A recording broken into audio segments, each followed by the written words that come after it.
Artificial intelligence কি তাহলে পৃথিবী ধ্বংস করে দেবে? আর্টিফিশিয়াল ইন্টেলিজেন্স যে পরিমাণে শক্তিশালী হচ্ছে, এটা নিয়ে অবশ্য বিজ্ঞানীদের মধ্যে এক ধরনের দ্বিধাদ্বন্দ্ব কাজ করছে। আসলে কেন, দেখেন চ্যাট জিপিটিতে আপনাদেরকে একটু দেখাই যে কি পরিমাণ আপডেট তারা এনেছে। আমি একটু চ্যাট জিপিটি যাই, এখন চ্যাট জিপিটির সাথে সরাসরি কথা বলতে পারবো। দেখেন, hello chat GPT. Chat GPT কেমন আছো? আমি ভালো আছি, ধন্যবাদ। আপনি কেমন আছেন? আমি ভালো আছি। তোমাকে কিছু প্রশ্ন করবো, উত্তর দাও। অবশ্যই, প্রশ্নটি করুন। চ্যাট জিপিটি, তুমি কি চুরি করা ছেড়ে দিয়েছো? আমি তো একটি কৃত্রিম বুদ্ধিমান শো, তাই আমার কোনো শারীরিক কাজকর্ম নেই। আমি শুধুমাত্র তথ্য প্রদান ও সাহায্য করতে এখানে আছি। আপনাকে কি অন্য কিছু জানতে সাহায্য করতে পারি? আমি চ্যাট জিপিটিকে এই প্রশ্নটা করেছিলাম যে তাকে দিয়ে কোনো মিথ্যা বলানো যায় কিনা। এই প্রশ্নটার উত্তরটা আসলে হ্যাঁ বললেও বিপদ, না বললেও বিপদ। দেখেন, পরের প্রশ্নটাতে যাই। এবার একটা হেলথ টিপস নিব, দেখি সঠিকভাবে দিতে পারে কিনা। চ্যাট জিপিটি, বেশি মাথা ব্যথা হলে কি করতে হয়? মাথা ব্যথা হলে কিছু সহজ উপায় অনুসরণ করতে পারেন। পর্যাপ্ত পরিমাণে পানি পান করুন, কারণ ডিহাইড্রেশন মাথা ব্যথার একটি সাধারণ কারণ হতে পারে। পর্যাপ্ত বিশ্রাম নিন এবং মানসিক চাপ কমানোর চেষ্টা করুন। কোমল মাথার ব্যথা হলে হালকা ম্যাসাজ বা ঠান্ডা বা গরম প্যাক ব্যবহার করুন। এবারে চ্যাট জিপিটিকে একটু ভিন্ন রকমের প্রশ্ন করব, দেখি কি উত্তর দেয়।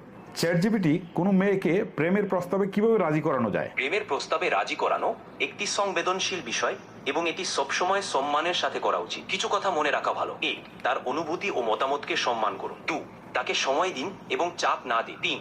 সত্যি মনের কথা বলুন, কিন্তু তার সিদ্ধান্তের প্রতি সম্মান প্রদর্শন করুন। 4. বন্ধুত্ব ও বিশ্বাস তৈরি করুন, কারণ এটি সম্পর্কের ভিত। সবচেয়ে গুরুত্বপূর্ণ, যে কোনো সম্পর্কের মধ্যে দুজনের সম্মতি ও স্বাচ্ছন্দ্য থাকা দরকার। এবারে একটা জেলা সম্পর্কে একটু জানতে চাই, দেখি কি বলে চ্যাট জিপিটি। চ্যাট জিপিটি, তুমি রাজশাহী জেলা সম্পর্কে কিছু বলো তো।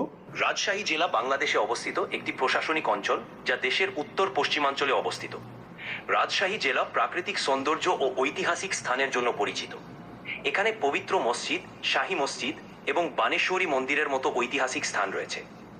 রাজশাহী জেলা চমৎকার আম, জিরা এবং বিভিন্ন ধরনের কৃষি পণ্যের জন্য পরিচিত। এই জেলাটি তার চমৎকার নান্দনিক পরিবেশ এবং অতিথিপরায়ণ জনগণের জন্য প্রসিদ্ধ। আপনি যদি আরো কিছু জানতে চান, আমি সাহায্য করতে প্রস্তুত। এবারে চ্যাট জিপিটির কাছ থেকে একটা পরামর্শ চাইবো, দেখি কি দেয়। চ্যাট জিপিটি, আমাকে বলো তো, পুরাতন ফোন কেনার ক্ষেত্রে কি কি বিষয় খেয়াল রাখা উচিত? পুরাতন ফোন কেনার ক্ষেত্রে কিছু বিষয় খেয়াল রাখা উচিত। 1. ফোনের অবস্থা। ফোনটি কোনো অবস্থায় আছে, যেমন স্ক্রিন, বডি এবং অন্যান্য অংশে কোনো দাগ বা ক্ষতি আছে কিনা। 2. Battery life. পুরাতন ফোনের ব্যাটারি লাইফ কেমন এবং কি। আচ্ছা, এবার আমরা চ্যাট জিপিটিকে দিয়ে একটু ভিন্ন কিছু করাই। দেখেন, আমার একটা নিজের ছবি অ্যাড করেছি, একটা ডোনাল্ড ট্রাম্পের ছবি অ্যাড করেছি। এখন আমি এখানে একটা ইনস্ট্রাকশন দিয়েছি যে ডোনাল্ড ট্রাম্পের সাথে আমি বসে চা খাচ্ছি, এরকম একটা ছবি তৈরি করে দাও। ঠিক আছে, দেখি আসলে চ্যাট জিপিটি কি তৈরি করে দেয়। একটু ওয়েট করেন।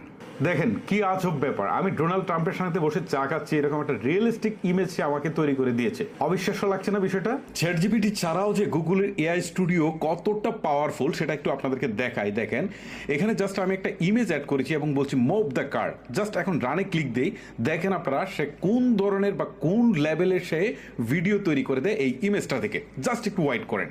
ওকে, অলরেডি দেখতে পাচ্ছেন সে একটা জাস্ট ইমেজ থেকে একটা ভিডিও তৈরি করেছে। এখন ক্লিক দিয়ে দেখি আসলে কেমন সে ভিডিও তৈরি করেছে। ওয়াও, অসাধারণ না? আসলে কারটা যে মুভ হচ্ছে দেখে বোঝার উপায় আছে যেটা একটা স্টিল ইমেজ ছিল। জাস্ট একটা স্টিল ইমেজ থেকে দেখেন কারটা সুন্দরভাবে মুভ করছে, পাশাপাশি গাছ রয়েছে, কেমন একটা সুন্দর দৃশ্য। অসাধারণ, অসাধারণ। সো গাইস, বুঝতেই পারছেন যে চ্যাট জিপিটি কতটা পাওয়ারফুল হয়ে গেছে। আমি বাংলায় প্রশ্ন করছি এবং ইনস্ট্যান্ট সে আমাকে একটা সলিউশন দিচ্ছে, এবং সলিউশনটা 100% পারফেক্ট না হলেও কিন্তু কাছাকাছি, এবং স্পর্শকাতর জিনিসগুলোকে সে কিন্তু আসলে উত্তর দিচ্ছে না। এইটা তার ইন্টেলিজেন্সের আরও একটা পরীক্ষা। সো সব মিলিয়ে যে হারে আর্টিফিশিয়াল ইন্টেলিজেন্স আসলে পাওয়ারফুল হয়ে যাচ্ছে, সো সেটা যে আসলে ভবিষ্যতে কোথায় গিয়ে দাঁড়াবে আল্লাহ জানে। যাই হোক, এই আর্টিফিশিয়াল ইন্টেলিজেন্স আশা করবো যে পজিটিভ কাজে ইউজ হবে, সেটা হয়তো মানব জাতির জন্য খুব একটা ক্ষতি করবে না। সেইভাবেই হয়তো বা ইঞ্জিনিয়াররা বা ডেভেলপাররা এটাকে ডিজাইন করবে। ভিডিওটি শেষ করার আগে আপনার কাছে মতামত জানতে চাই যে আর্টিফিশিয়াল ইন্টেলিজেন্স সম্পর্কে আপনার কি মতামত, সেটা আপনি কমেন্ট করে জানান। আজকের মতো বিদায় নিচ্ছি, দেখা হচ্ছে নতুন কোনো ভিডিওতে। আল্লাহ হাফেজ।